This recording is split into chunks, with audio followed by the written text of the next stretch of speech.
আপনাদের এই ঈদের সময়টা যাতে সুন্দরভাবে কাটে, পরিকল্পনা করতে গিয়ে যাতে সময় নষ্ট না হয়, সেই সময় বাঁচানোর জন্যই মূলত আমি আজকের ব্লগটি সাজাচ্ছি।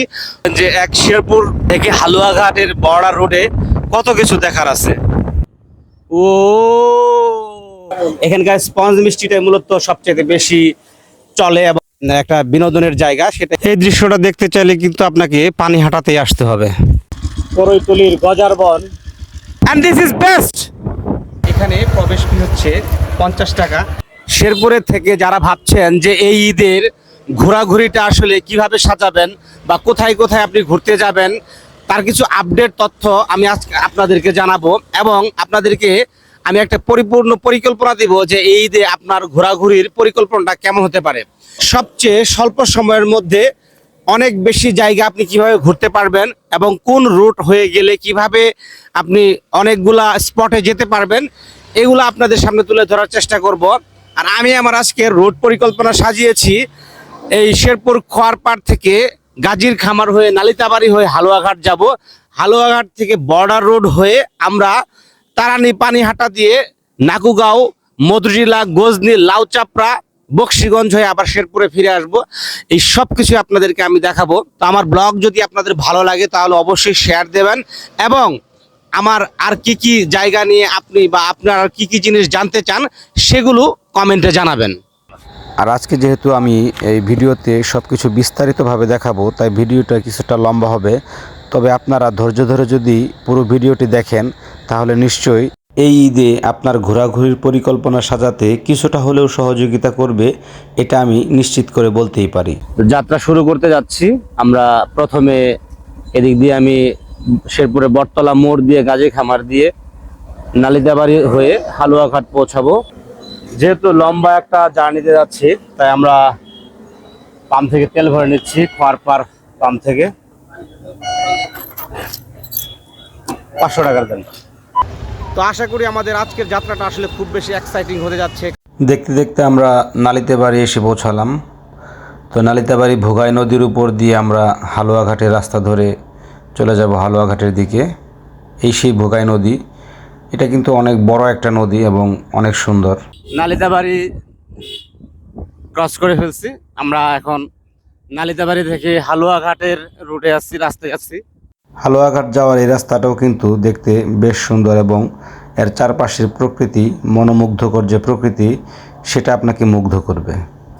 নালিতাবাড়ি থেকে হালুয়াঘাট যাওয়ার পথে বালকাকুড়া গ্রামের এই একটি ধান খেতে পতাকার ডিজাইন করে ধান লাগানো হয়েছে। এখানে এই ধানগুলার কালার একরকম এবং মাঝখানে সবুজ কালার এর ধান। এটা কোনো জাত আলাদা আর কি, তাই না? এই ধানটার জাত আলাদা। নালিতাবাড়ি থেকে হালুয়াঘাট যাওয়ার পথে আপনার সর্বপ্রথম চোখে পড়বে এই ইউরোপিয়ান পার্কটি। এটি জুগলি নামক জায়গার তালতলায় অবস্থিত। এখানে প্রবেশ ফি হচ্ছে 50 টাকা। দেখুন এখানে এক নজরে যদি এই ইউরোপিয়ান পার্কের বিষয়গুলো দেখেন, প্রবেশ ফি 50 টাকা। নাগরদোলা, pirate sheep, pedal boat, Mickey mouse, এই ধরনের বিভিন্ন ধরনের রাইড রয়েছে। এছাড়া শুটিং করতে চাইলেও শুটিং স্পট হিসেবে ভাড়া দেওয়া হয়। তো এই হচ্ছে ইউরোপিয়ান পার্ক। আর ঠিক এই মুহূর্তে আমি কিন্তু আছি হালুয়াঘাট বাজারে। হালুয়াঘাটে পৌঁছে গিয়েছি আমরা। মোটামুটি আমাদের সময় লেগেছে সব মিলিয়ে 50 মিনিটের মতো সময় লেগেছে। হালুয়াঘাট বাজার। ও ঈদ উপলক্ষে প্রচুর ভিড়, কেনাকাটা চলতেছে হালুয়াঘাটেও। বাপরে বাপ, ইফতারের সময় যদি খাই তাহলে কি মিষ্টি ঠিক থাকবে? এখন এটাই হচ্ছে সালামের মিষ্টির দোকান, হালুয়াঘাটের বিখ্যাত মিষ্টির দোকান। তো আমরা এখানে বিভিন্ন ধরনের মিষ্টি আছে। দাম কিন্তু শেরপুরের চেয়ে কিছুটা তুলনামূলক বেশি আমাদের।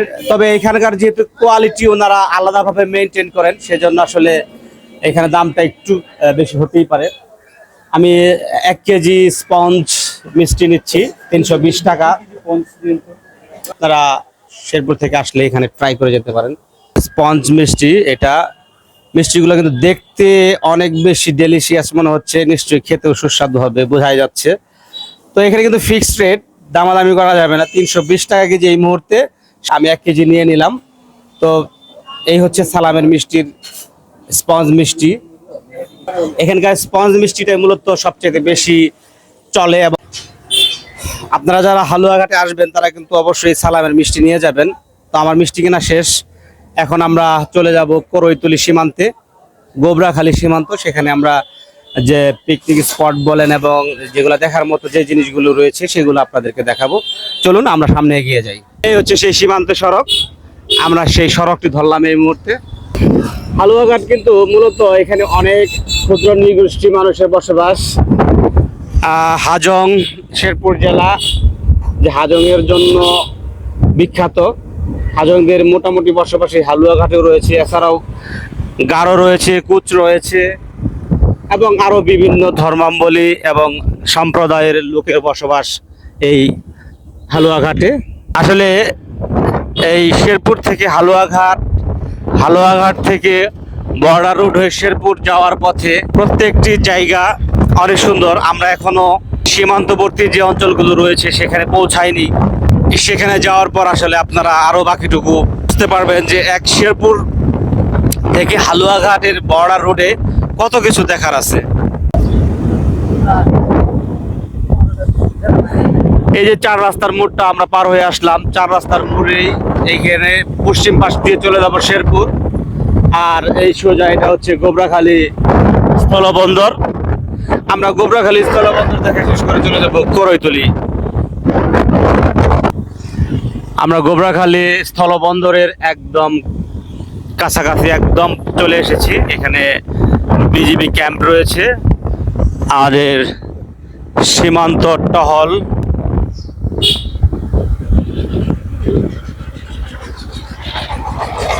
এই যে এখান থেকে যে কয়লাগুলো আসে এগুলা বাংলাদেশের বিভিন্ন জায়গায় চলে যায়।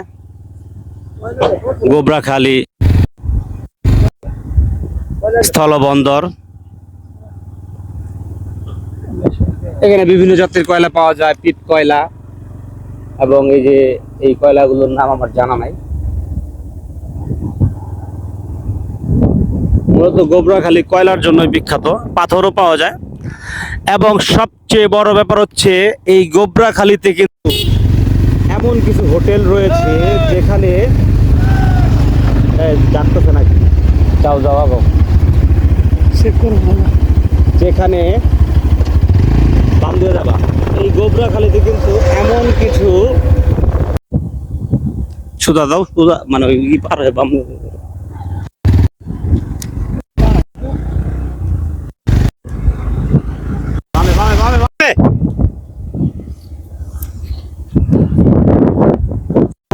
কিন্তু কিছু রেস্টুরেন্ট আছে গরুর মাংস এত বেশি টেস্ট।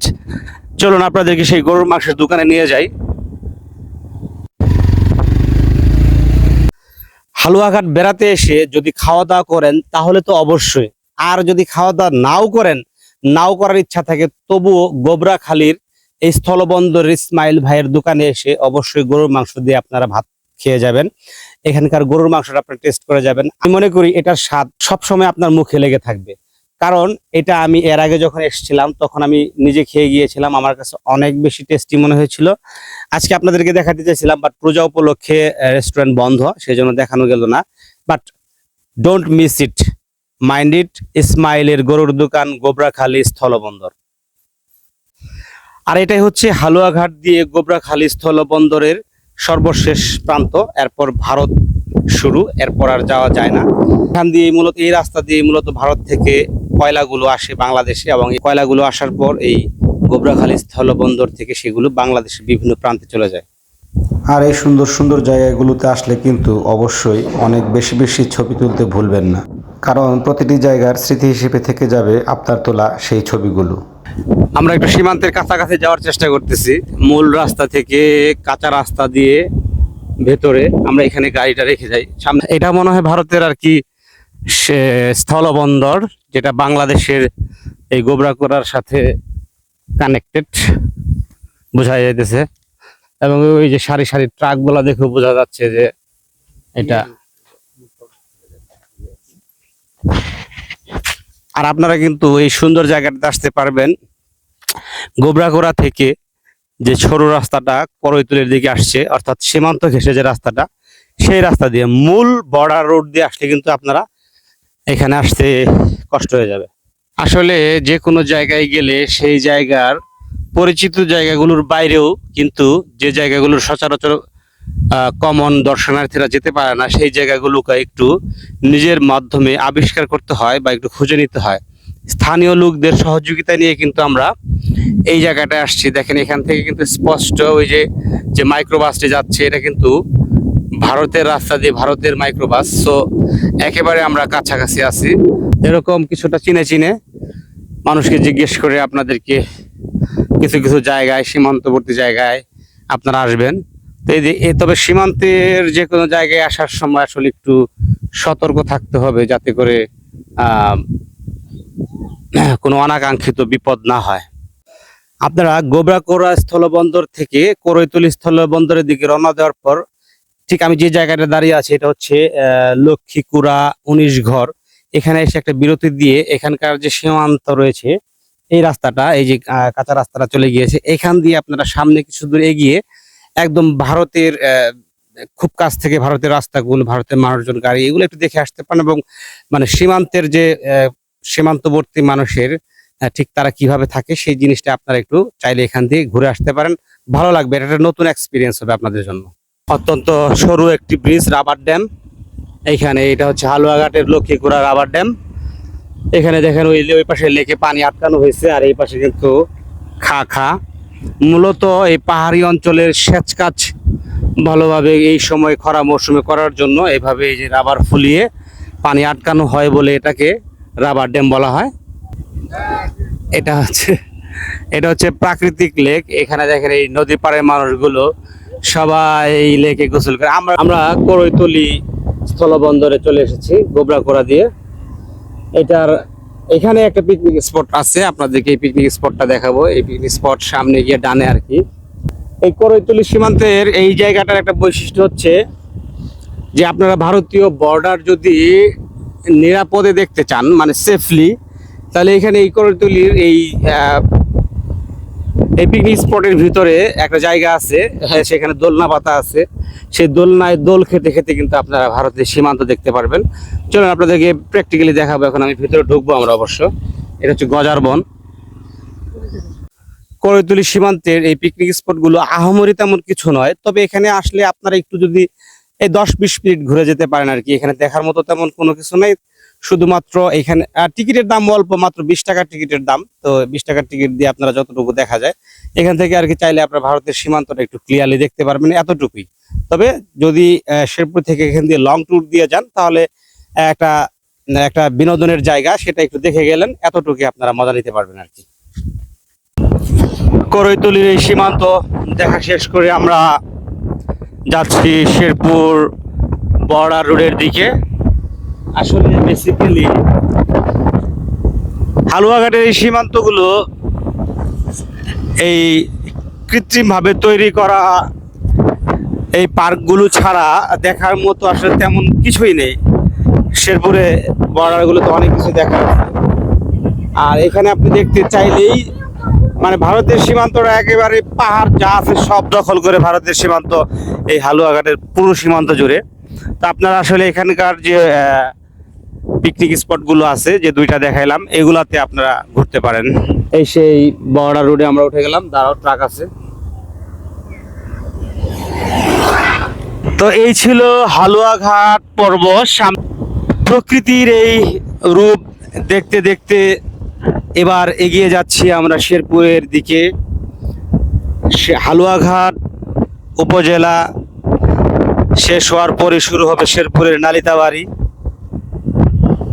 এবার আমরা কিন্তু বর্ডার রুট দিয়ে যাচ্ছি। এই বর্ডার রুট দিয়ে আমরা পৌঁছে যাব শেরপুরের পানিহাটা এবং নাকুগাঁও সীমান্তে।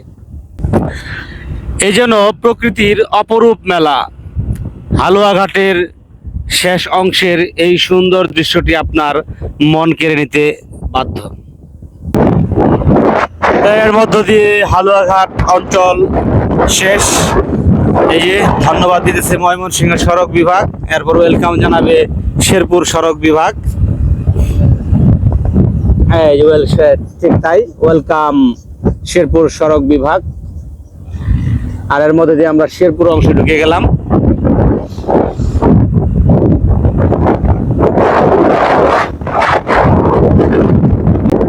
হালুয়াঘাট থেকে ফেরার পথে শেরপুরের ঢোকার কিছুক্ষণ পরেই এই জায়গাটা কিন্তু আপনার মন কেড়ে নেবে, কারণ এখানকার এই রাস্তাটুকু একদম পাহাড়ের ভিতর দিয়ে চলে গিয়েছে, ঠিক আমাদের গজনির জায়গার মতো। আমরা এখন পানিহাটা ঢুকবো। বড় রোডের চায়না মোড় বৈশাখী বাজারের ঠিক একটু আগে, হালুয়াঘাট থেকে আসার সময় আমরা বৈশাখী বাজার ঠিক আগে চায়না মোড়, এই চায়না মোড় দিয়ে আপনারা ঢুকে যাবেন পানিহাটা। পানিহাটা ঢোকার পথে এরকম সুন্দর একটা ভিউ কিন্তু আপনাকে অভ্যর্থনা জানাবে। দেখেন, ওয়াও, এই জায়গাটা কিন্তু আসলে অনেক বেশি সুন্দর। পানিহাটার শেষ বসন্তের পাহাড়। ও ও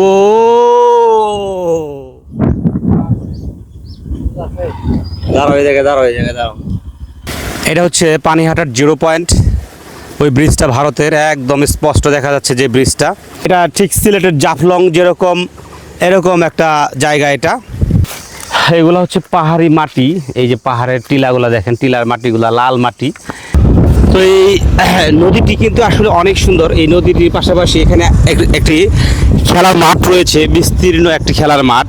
এই যে দেখুন সামনে এই পাহাড়ের এই পরিবেশে এরকম একটি মাঠ সুন্দর, এবং ছক্কা বল করবো, আমি একটু ব্যাট করবো।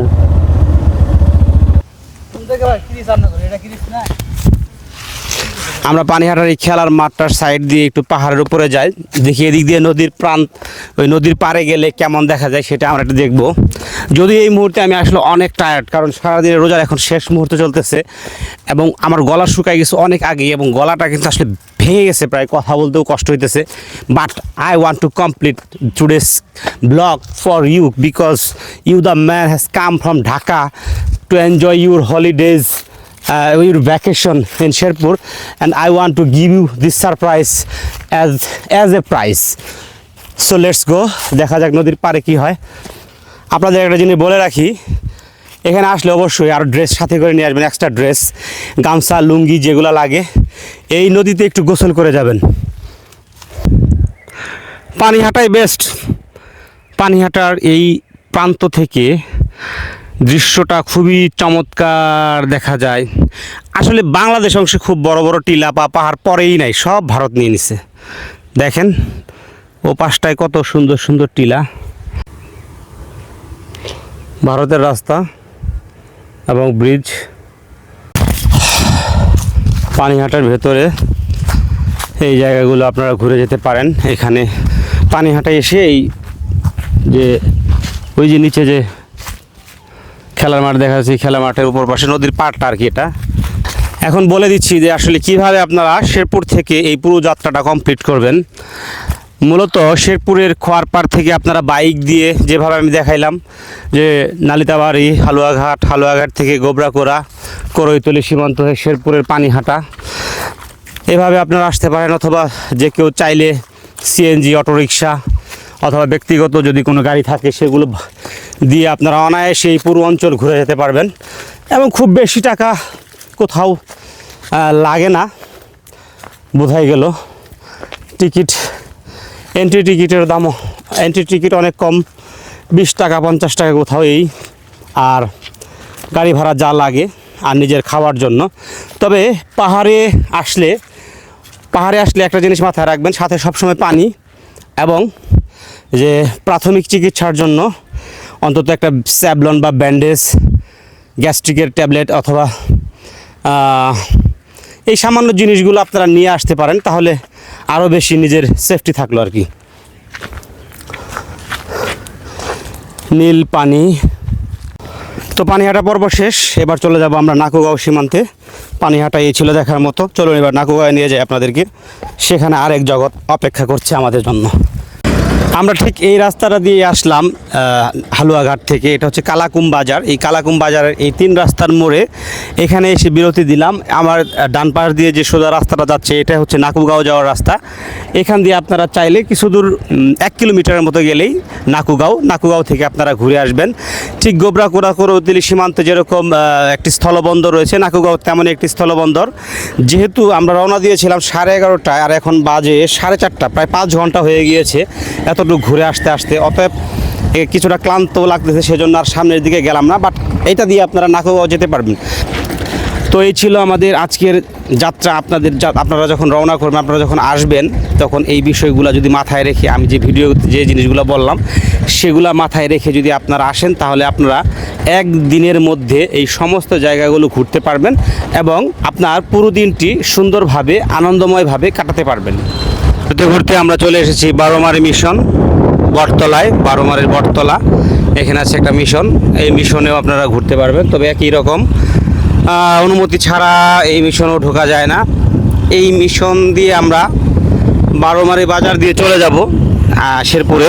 বাট আপনারা যেটা করবেন, সামনে আর একটু যাই, আমরা সামনে গিয়ে দেখাইতেছি একবারে সবগুলা পিকনিক স্পট, পর্যটন কেন্দ্র একদিনে কিভাবে ঘুরে আসবেন তাই নিয়ে ছিল আমার আজকের এই ব্লগ ভিডিও। আমার ব্লগটা ভালো লাগলে আপনারা শেয়ার করে দিবেন এবং লাইক কমেন্ট করে আমার পাশে থাকবেন, এবং আপনাদের জন্য যাতে আরও সুন্দর সুন্দর ভিডিও ব্লগ নিয়ে আসতে পারি, সেজন্য আপনাদের এই কমেন্ট, লাইক বা শেয়ারগুলো কিন্তু অনুপ্রেরণা হয়ে থাকবে। তো আজ আর নয়, চলে যাচ্ছি আমরা শেরপুরে। দেখা হবে নতুন কোনো ভিডিওতে, নতুন কোনো ব্লগে। আসসালামু আলাইকুম।